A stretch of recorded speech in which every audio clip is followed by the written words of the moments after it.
Oh, I was born on North Manassas at my father's home house, and I grew up there, even there until I married. Went to high school and grammar school at Manassas High School down the street. But we started school in elementary school at Manassas, which was 4 to 6 blocks north of my father's home house, and the church where we attended, which is now the parking lot of my father's home house, which was 5 doors from the church, but now it is the church parking lot.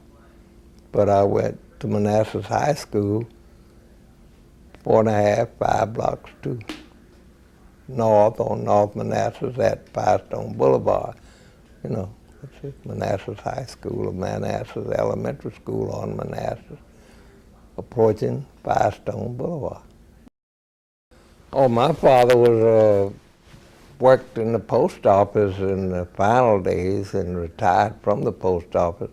But we were children. My dad worked for the Commercial Appeal in the morning from 4 to 7, and then he went to work at the post office from 7 to 4. That was during the Depression way back. My father was never short. My mother died when I was 7 years old at the same address on Manassas. My mother and father had 2 girls, Alice and Vivian, and 4 boys, James, Earl, Jake, James, Earl, Ernest, and Jake. You know, it was 4 boys and 2 girls. Well, my stepmother was, but my dad married some 3 years. I couldn't measure the factuality of the amount of years after my mother died, but we were still little children. And she was a seamstress, and she sewed, and my job when I grew up, which was to go to Thomas and Bell's dry goods store at Life and Thomas and buy thread for her to match thread. My mother sewed for some of the wealthiest families in Memphis in our house. You know. Yeah, well, she changed our style of clothing, and she made our clothing for me, my brother, and my 2 sisters. She didn't do that much seamstress in with my older brothers, but with the 4 of us, the youngest 4, she made that clothing. My mother was just a top seamstress. You know, wasn't no big super style. It was just clothing, pants, shirt, brown uniform. You know. The detail that I learned from her was just going when she cut 10, 12 pieces of thread of cloth and wanted me to go to the dry goods store to buy mercerized thread. Mercerized thread, and she wanted it to match the cloth that she was going to be sewing. And not really realizing the finiteness of that training until even after she was dead. I never thought about it in that context. Mm-hmm. Yeah, I was taking pictures and taking the pictures to the drugstore as a child going to school, and the drugstore would take them, and a week later you get your film back. But it wasn't no commercial business at all while I was taking pictures at school. It was just a matter of having a camera and getting 15, 20 cents to buy some film and taking pictures and getting 35, 45 cents to get them developed. Well, I went to Manassas school. I mean, in a class of 35, 40 to 75 boys, 75, 40 to girls. It was just children, and when you grow from childhood to teenager, you begin to get socially attracted. And I just met my wife while I was at school, because I did take pictures before I went to the Army, you know, just with the camera that my sister had bought for her boyfriend, but it wasn't any format. That's just a fact of life that happened while I was a child. Mm-hmm. But we didn't have no script to go on it. I mean, in fact, I never think about it other than the fact that I lived close to Manassas School, and my wife and the girls got out early in the evening and the boys got out late, but I worked on the safety council at school, and we were guarding the street for young people, you know, to come, just school crossing guards. I was down the street at the corner that you came to school by format, and children walked on collectively on one side and they crossed to another side, and we were just there to hold our little safety council flag. We were part of the school safety council, as they called it. I was married and had 2 children. The second child was born when I was going overseas, and when I came back and was discharged, the other children were born. But we ended up with 7 boys and 1 girl. But my daughter and the other children, below 3 children, were not even involved in the earliest life because they were not born.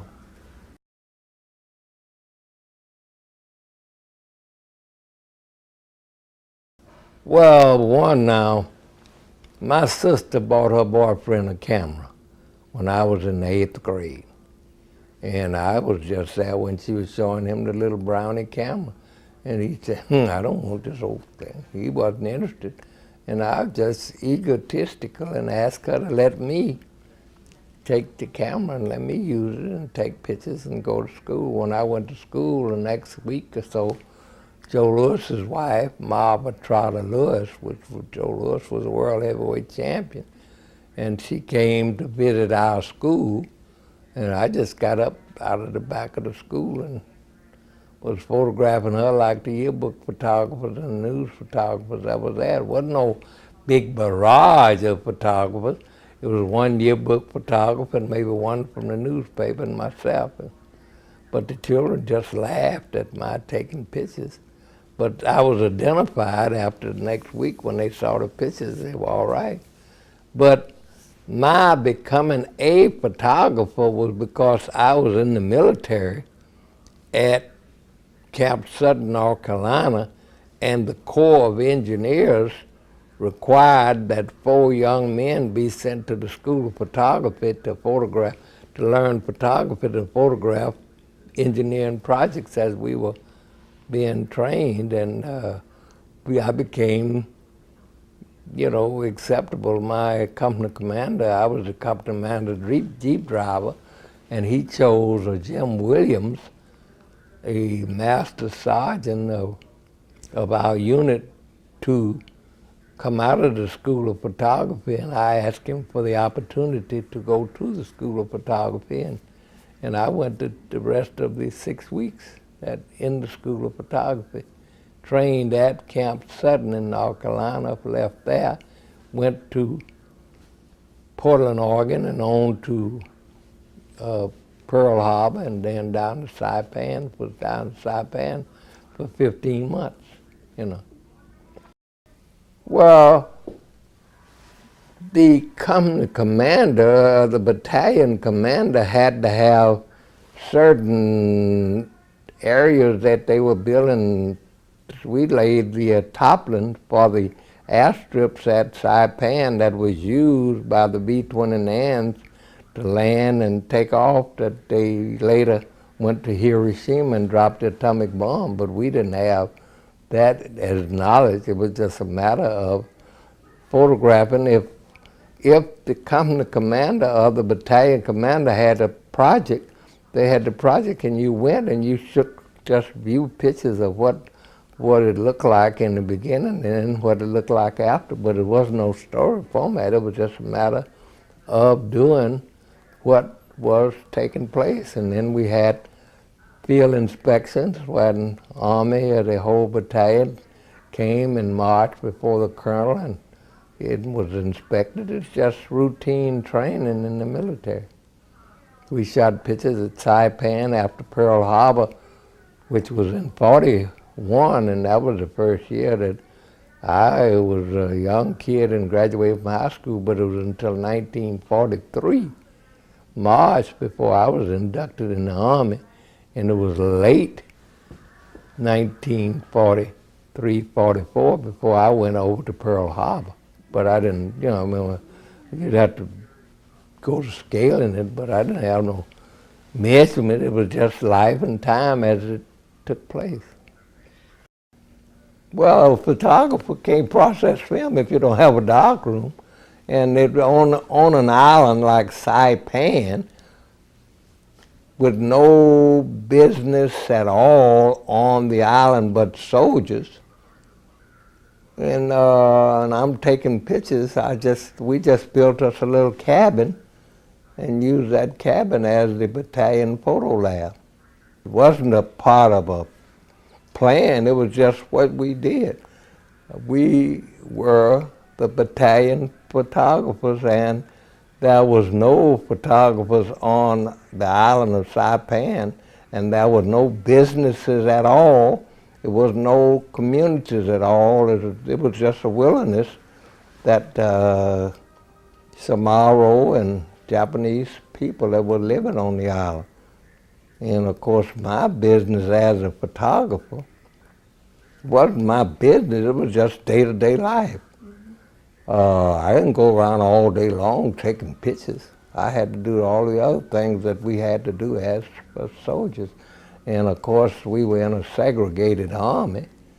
There were white soldiers and the black soldiers, and it became a desire by soldiers to send pictures home, and we had 2 days a week off on Saturday and Sunday, and they would come, we just traveled. They had learned of my and the battalion photo lab to come down and get their pictures taken, and we'd make 5 or 6 pictures, and they would come and get them and mail them back home. And we were being paid American money, which was Hawaiian money, and most of it we just put it in an envelope and let the company command examine it and mail it home. There wasn't no grocery stores, wasn't no drugs, wasn't no business at all. And the company provided us with 6 cans of beer a week. It was just, all of us were adults, we were not children. And some of us had not started drinking beer. Myself, I was not a beer drinker.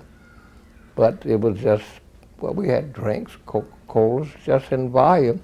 That they bought all of inaccessible candy and nuts and things, and just each company commander got all of that, and the young people just got them and used them. And we got our cans of beer. We couldn't buy no supplies because there was no commercial business on the island of Saipan, and we did not have no access to mail coming COD. And so we had to bargain with the men in the Air Force photo lab for film, paper, and developing supplies. And we traded beer for supplies. Well, to look back on it, but I mean, if I had known back then, I was just a kid, and we were just making $1, $1.50 for 6 pictures, and making, 2 or 3, 75, 85, $100 a weekend, like that. But it wasn't any measured statutory format. It was just, you can't make a lot of pictures and give them to people. You had to have a way of governing how many they were going to get, and they bought them. And 6 looked like must have been the pattern of how many we made.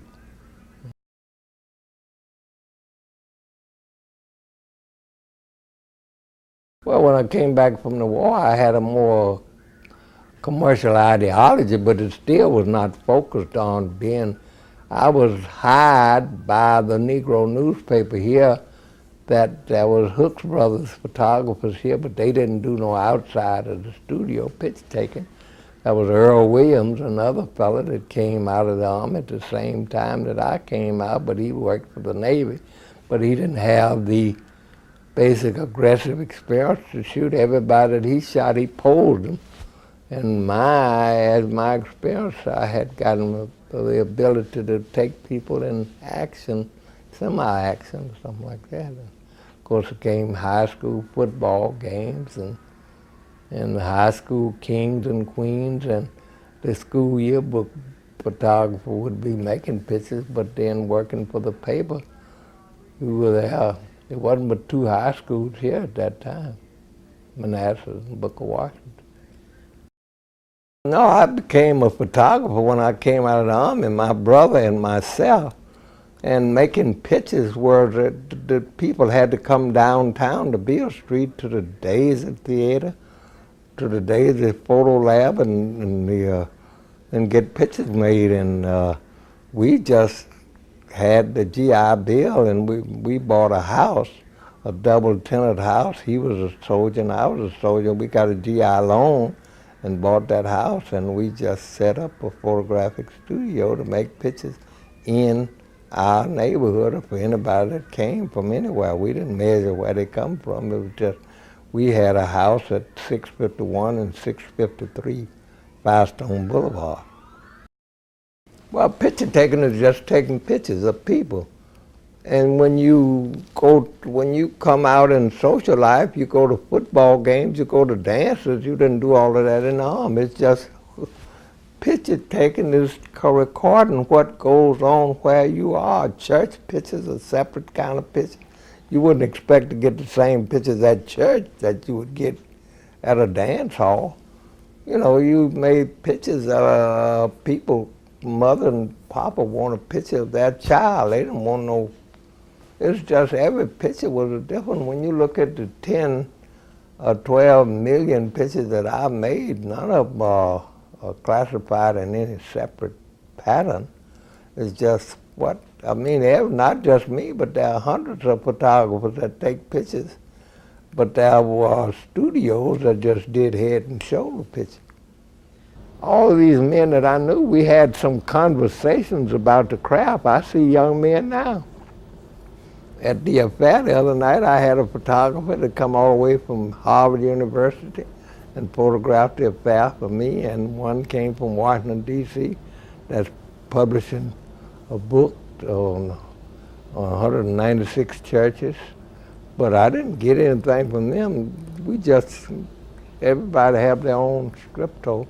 And every day, like I said, you got thousands of newspapers and the wire service photographers all over the country taking pictures for newspapers, and I don't be trying to make no pictures for newspapers now because they have their own photographer. And even then, I was only working for Negro newspapers because I was at Memphis World, the Tri-State Defender, and in America, I was servicing the Cleveland Call Post, the New York Amsterdam News, the Pittsburgh Courier, the Louisville Defender, the Detroit Chronicle, and all these different papers. But I wasn't just peddling with them. They knew the key to having a image of a special event was a photographer. It wasn't just a paparazzi. It's you and your ability to put people together. In the B.B. King new book that come out, there's a picture of B.B. and Elvis there, but before that, there was a picture of B.B. Elvis and Miss 1070, WDIA's queen for that night. That is in his book this year that has not been published and played that high before. Because every moment is different, and every time people publish anything, they publish something to be reflective of what the idea that they're going to project. Oh, it wasn't no more good review, wasn't anything more than a concert. And I was taking pictures of concerts that went on at every school. And so this was just a big concert, and you had a big economic business with the company, WDIA, that was sponsoring it. But it's just a matter, you don't go nowhere deciding what's going to be. You don't know what's going to happen. You know, I don't know. You don't know what's going to happen while you're going home. That's why they say people have accidents. They don't premonition on what's going to happen and be ready to keep from having accidents. I don't know how do you produce that, my man? But you have to have creativity of what's going on. If you're a newspaper photographer, if you're just a paparazzi like you got now, people take anything. But I don't take anything. If I'm on an assignment, I take something that lives within the story that is going to be told when it's published in the paper. It's not like just taking pictures. I mean, there's a difference. I mean, it's just like driving a car. You can see a lot of people riding, 7, 8 people, or 4 or 5 people in a car, but ain't but one driver. So you don't know. You can't. Life is, to me, is not preconceived. It's a matter of being proficient and being able to record what goes on at the event that occurs. You have to have your own vision. You have to have a sense of morality, honesty. Is it true? Does it hurt? What good does it do? A philosophy of making pictures, but not just trying to. Ain't nothing, nobody can tell you your moral character gives you the qualities to be what you is and not what you ain't. My father said that, because if you ain't what you is what you ain't.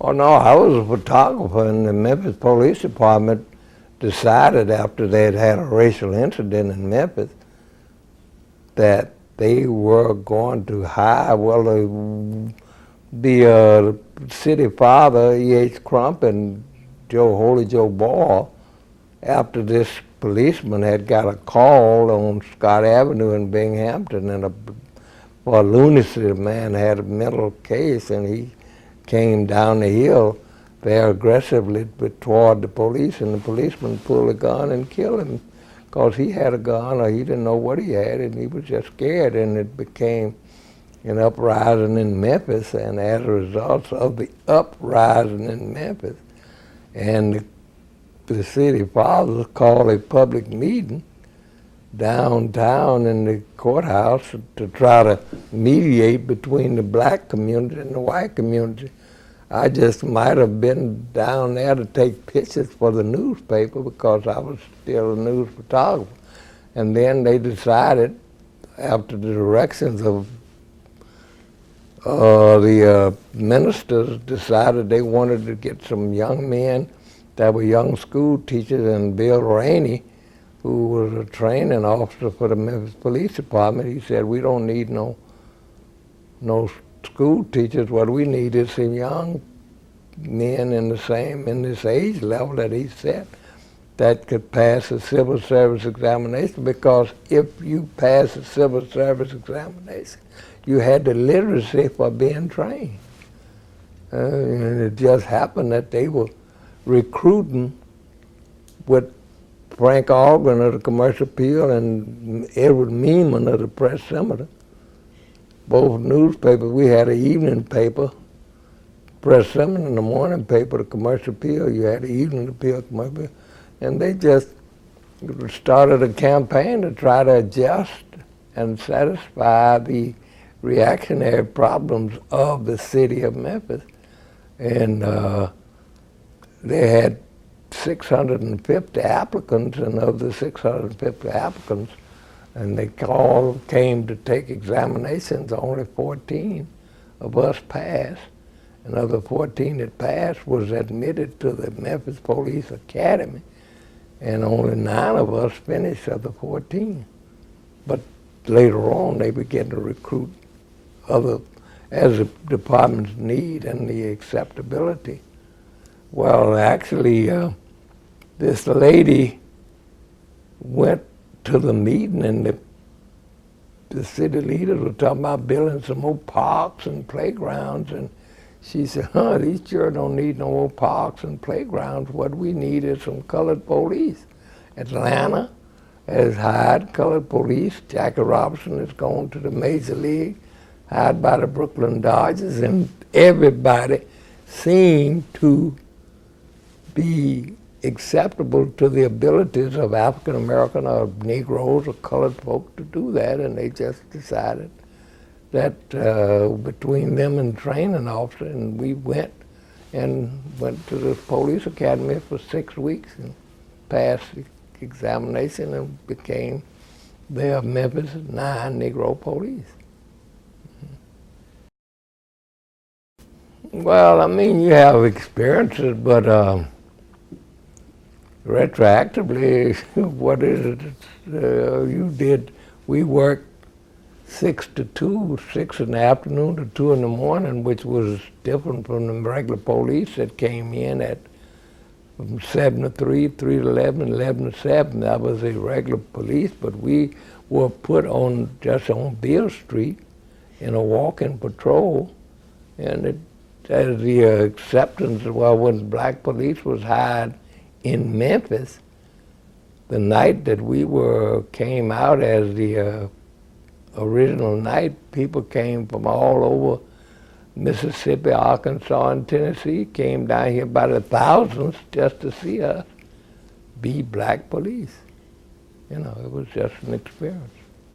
As Tent City, my niece called me from California, wanted a picture made with the children at Tent City. And Tent City? it was in Fayette County when Negroes were voting, and when they registered to vote, the landowners would put them off the property. So they had a lot of them that was kicked off the property, didn't have no place to stay. That was what the landowners of the sharecropper, they were sharecroppers, and if you were going to be a voter registration voter, you couldn't be a sharecropper. That was depriving them of freedom, you know. Mm-hmm. Oh, every moment is different. Every picture here, that picture of Martin Luther King and Abernathy on the bus in Montgomery, that was a super moment. I had been on the bus 2 hours before Martin King and Abernathy came to ride the bus. But it has been a standout picture that is held to reflect the desegregation of buses, even retroactive. Mm-hmm. No, I just met Edgar as a young fella in Mississippi when we were doing the civil rights movements, and it was myself. I don't want to take no credit from nobody, but it was myself and Simeon Booker that referred Ruby Hurley to his value to being a field secretary. And Medgar Evers always came to my studio up here on Beale Street and waited on the bus, on the train to go to Chicago when, you know, Mississippi was growing. I was here and then I was down on Macklemore. I remember one day my daddy came in and I said, "Daddy, this is Medgar Evers. One day you'll be glad you met him." I didn't know that I was predicting his life to death. Well, it was, the Cotton Makers Jubilee was started by Dr. Vincent and his nephew that died last year, who went to the Cotton Carnival Parade, and he said to his uncle, "Why did all the colored men amuse? They were pulling the floats." And he just got the idea that he would have a separate carnival for Negroes, and Mrs. Vincent was the first queen, and Eddie Hayes was the first king. But even then, I wasn't taking pictures at that time. I came out of the Army, and the Cotton Jubilee had that program every year, parallel to the Cotton Carnival, because you had a black and a white environment. And of course, you have more singular environments now than you had then. But I mean, if that was an occasion of the Montgomery bus boycott where the federal court was sending the papers to Montgomery, I went down there that night and Martin King got up and read the court decision, and that was my first time I saw him. But I didn't have no whole lot of instructions. It's just that I didn't go out taking all the people in the church because they were not important. They were in the crowd, and we shot that in Fayette County and Little Rock, the Little Rock 9, or in Clinton, Tennessee. What do you remember about the Little Rock experience? Well, I mean, that's part of the, when L. Alex Wilson was there, the day that he got beat up, I was his photographer, but I had come back to Memphis to mail my film to Chicago. And then that night, Governor President Eisenhower decided to send the federal troops to Little Rock, so we went back, and the next morning they put them in the station wagon at the home of Daisy Bates. It had gotten to be a super national story.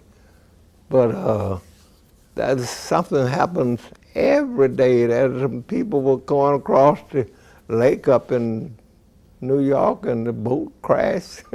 Well, you know, every day is a different day of what happens as eventful news. I mean, every day you can turn on the radio 4 times. You got one channel that gives news all day long and all night long, CNN and the others. I mean, you don't know what's going to happen. Just that they have to have a decent coverage and not just any junk on the television. You just want the people to know what happened. My father taught me, and it's part of just teaching and training that I got from school. You deal with, is it true, does it hurt, what good does it do? And photographer, good photographer is one who deals honestly in business. And it's a talent, but then you build a staff for which you rise. From the lower earth to the vaulted skies, you develop based on your benefits to history and to life and time.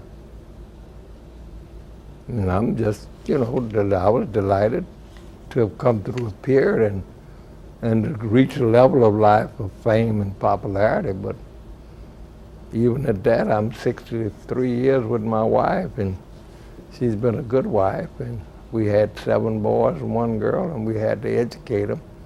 We raised our children, and I was a photographer. They all went to college, they all got a degree, and none went to jail.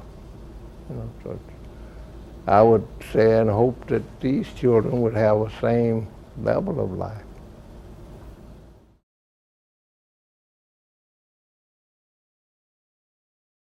I was born on North Manassas Street 83 years ago, which is now the church that I attend. The parking lot in my father's home house was 5 doors south of the church. After 7 years, I lost my mother on the 19th of December at the age of 7. It really put a traumatic position on my father, being the father of 4 boys and 2 girls. But somehow, words were stated at the funeral, what's going to happen to Pearl's little children.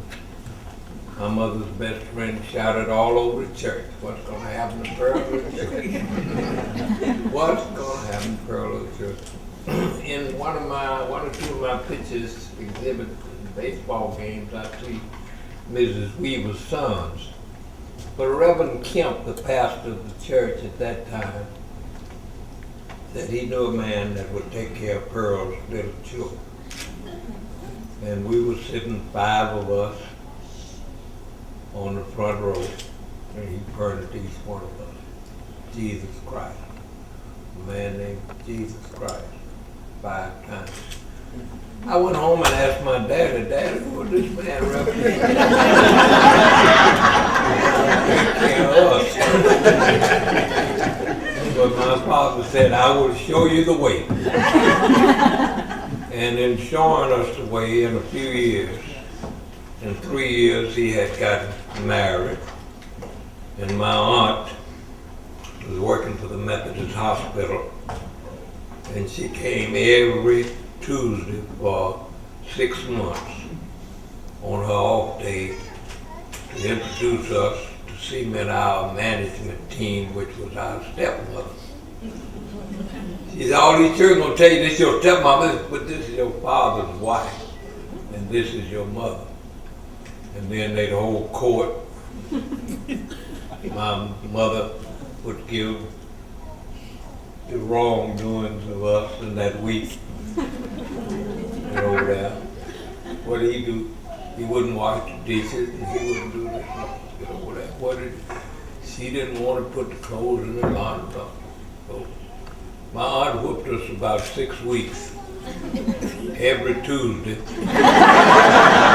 And we got told that we were good children, and no report was brought on us on the Tuesday. And she said, get over there, I'm going to whoop you anyhow.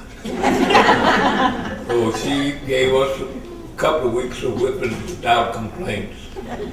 And once I was in Buffalo, New York, at a Baptist convention, I looked down, there was a little short lady there, and that was my father's sister. I said, Uncle Leo, I said, when I got to my side where I am now, I was going to pay you back for all the whipping you gave me. She said, you just try. So that ended that battle of love and family with my aunt and with my selectivity. We were wonderful. I didn't get a chance to tell my mother, my stepmother, Minnie Withers, who was one of the great seamstresses of that period, that it was she who gave me the finite eye of selectivity.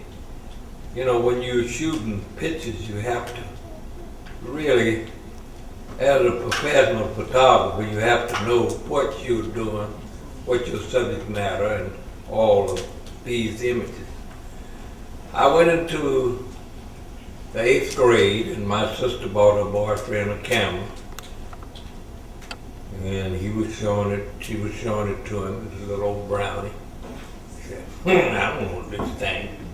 And I was standing there, and I asked my sister for permission to take it to school with me. I was a student at Manassas Elementary School at that time, and later went on there to the senior high school.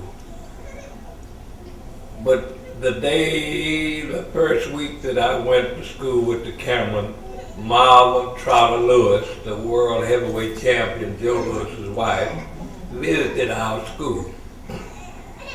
As a result of her visit, I got up with all the yearbook and the adult photographers taking pictures. You don't have, back then you didn't have as many paparazzis as you have now. Only a few, but I was such a young guy, I was very noticeable, and they labeled me from that day forward as a photographer, not knowing that I was headed in that direction because my father had brought us out of the Army and trained my brother and a few of us in the neighborhood to pass the civil service examination so we could be either hired in the post office or some upper level job.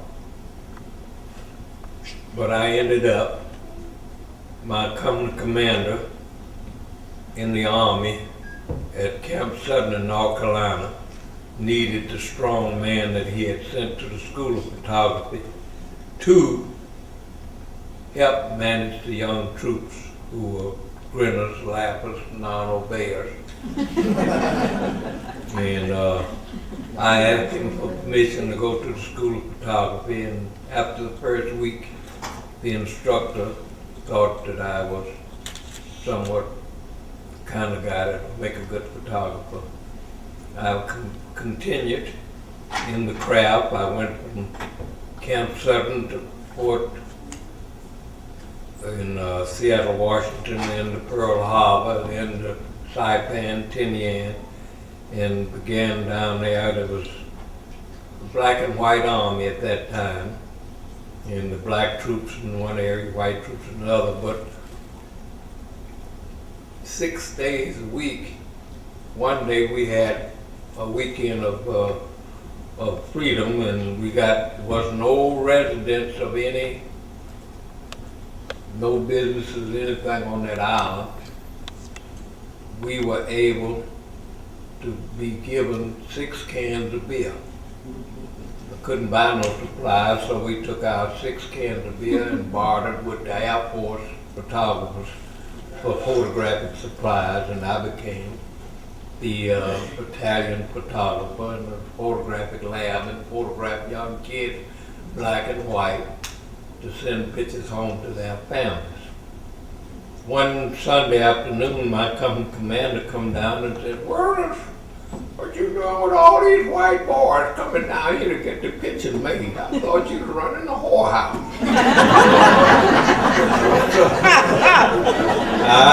It was just an interracialness of being a service. I was the only photographer on the island, 15 miles long and 5 miles wide. And as a result of it, I had a great experience. I came out of the military, and the Negro newspapers, it was 1946, it was the emergence of the civil rights movement. The Negro newspapers who didn't get service from the white service, AP, UPS, needed a photographer. The Chicago Defender sent myself with Ernest Wilson to work problems in Mississippi, Tennessee, Arkansas, what have you, the later years, the Little Rock Nine, the integration in Johnson City, Tennessee, Mac Parker having been beaten in the jail, the Emmett Till trial, and all these things. It was my fortunate to be a photographer and to do those pictures for the Tri-State Defender and other newspapers across the country. We'd make maybe 100 pictures in 1 week. And at the end of 1 week, the man paid me $35. I was so mad, but there wasn't nothing I could do but take the money and go home. And we would get the pictures ready, identify them, and send them to different Negro newspapers across the country. In a few weeks, we'd get $5, $10, up to $15 to $18. So it became an economic business venture for my wife and I to take care of a growing family. At that time, it was 3, and it later grew to 7 boys and 1 girl.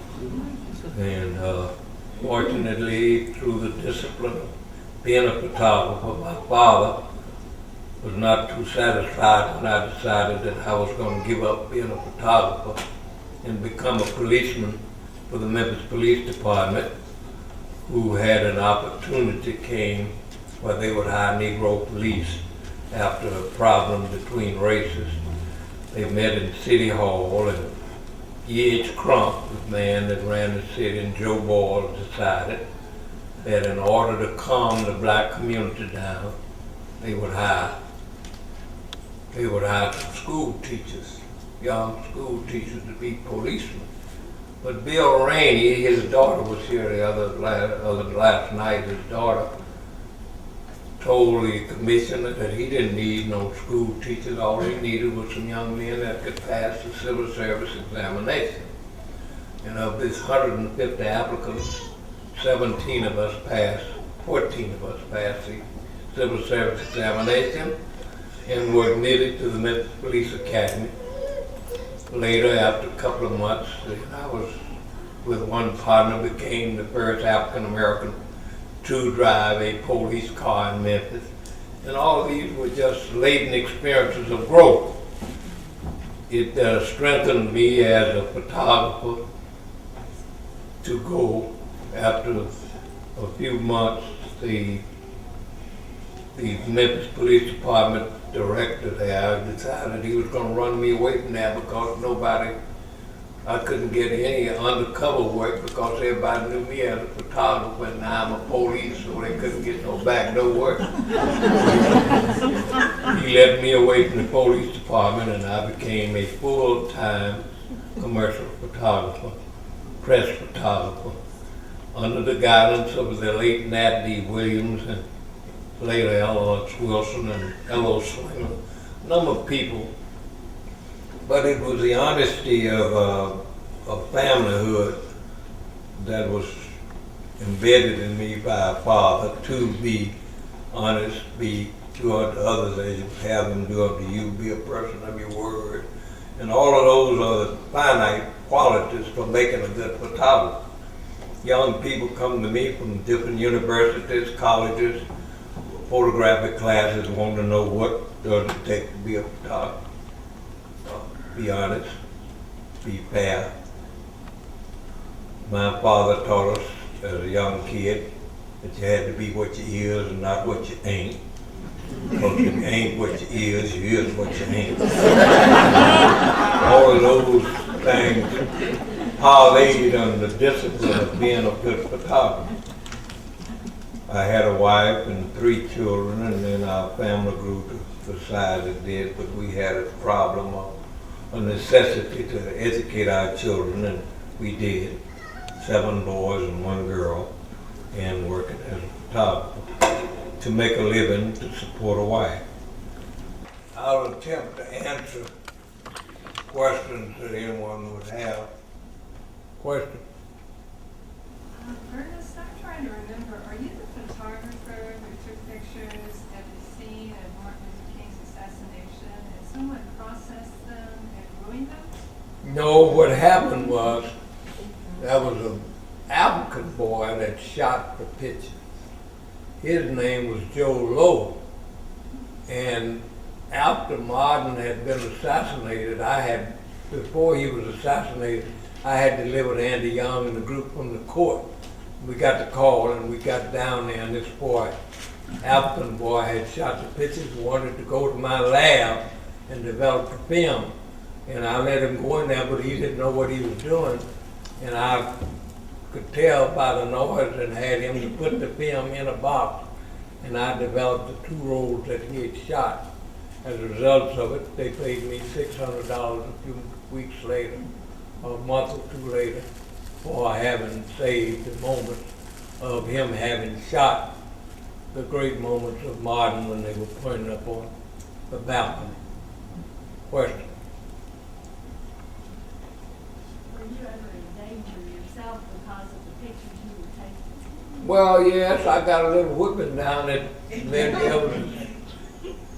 Evans' film, but a number of times I could have gotten maybe kind of beaten up, but I had enough discretion to not just punish my way into the anger of the vigilantes that were always present.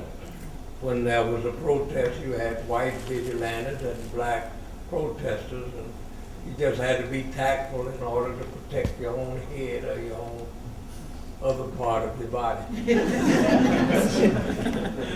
Question? Is it true that you were the only photographer allowed to photograph the body of Martin Luther King shortly after the autopsy, and you refused that journalistic advancement, and I was interested in why you did?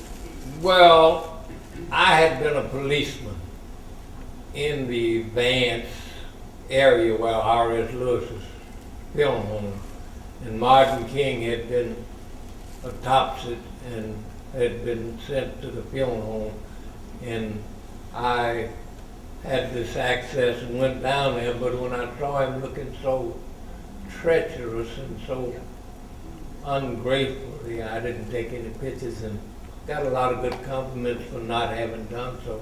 I just didn't think discretionarily that it was necessary to show the world public his body in that state. I put his skull back in his head. It was lying on the side of the embalming table. It was just an experience that I lived through. The most dramatic part of the Emmett Till trial, for those who may not know, Emmett Till was a young African-American boy that lived in Chicago, went to Money, Mississippi to visit his mother's uncle, went to the grocery store owned by a man by the name of Roy Bryant, and whistled, being a little young, agile boy, whistled at this white lady, young woman, and she went and she told her husband when he came home that night. And when he came home that night, he called his brother-in-law, J.W. Milam, and they went to Uncle Mose Wright's house and got Emmett Till and took him to a barn and beat him to death.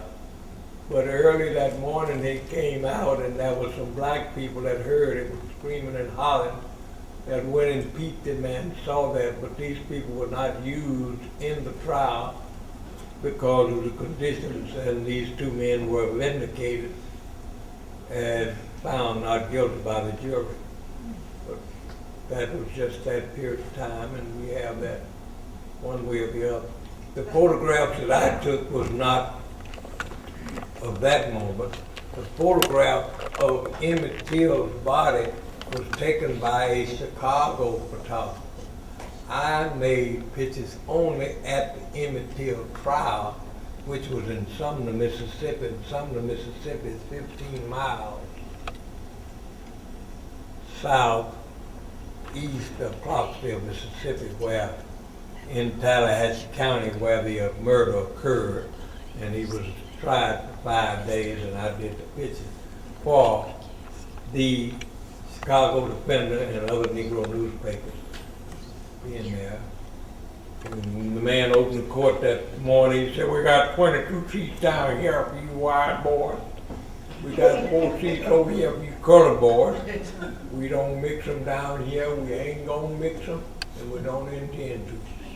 And ain't nobody gonna be armed down here but me and my deputies, and y'all got to get out of this courtroom and be searched before you come back."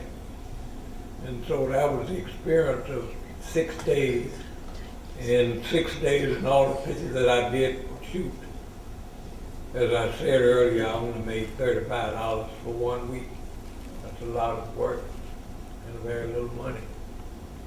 I have favorite pictures, and for those people who don't know about the book, the Negro Baseball League book, because some of my favorites show your boys in there in some of the pictures some with of them I have my the boys baseball with team. And I wish statues. you would tell us about, I remember you were telling me about going to take the pictures and rushing home and you processing them, and you and Dorothy would drive the prints in the oven and you would go back. Yeah, well, that's with a them great and sell part them. of a chapter of my life when we would photograph Negro baseball. Negro baseball was separatism before Jackie Robinson. Maybe some young people, but the older people know that integration of baseball occurred after Jackie Robinson was bought by the Brooklyn Dodgers. But before that, it was a segregated Negro American League, Negro National League, and it was more competitive. So I went and photographed pitches, and we knew that the best time to sell anything to a current market is while the image is hot. So I would get them developed, run home and develop the film, and my wife and I spent a little time in a 3-room house. And we paid $14 a month rent, but we had a bathroom and we had a kitchen stove and we had a Faraday tin, and I'd dye 150 to 160 pictures and go out and sell. When I come back, I had sold for $35 worth. It was awful hard to go back home. My wife would be awful mad. But somehow all that didn't sell has piled up to be reminiscence of yesterday to even make that 1 or 2 pictures in exhibits that I see off and on that never sold, but they're memories of the past era of life. We have published 5 books. Pictures tell the story, the Memphis Blues again, Negro Baseball, Let Us March On, and another book that's coming out on the Emmett Till trial. Fortunately, I've received 4 doctoral degrees for my services of revealing the imagery of yesterday. The Massachusetts College of Art, doctoral degree, honorary in fine arts. The Memphis Academy of Art, right here in this vicinity, in fine arts. The Framingham State University, fine arts, and Boston College, fine arts, all for photographic memoir services that have gave a reflection in history. You know.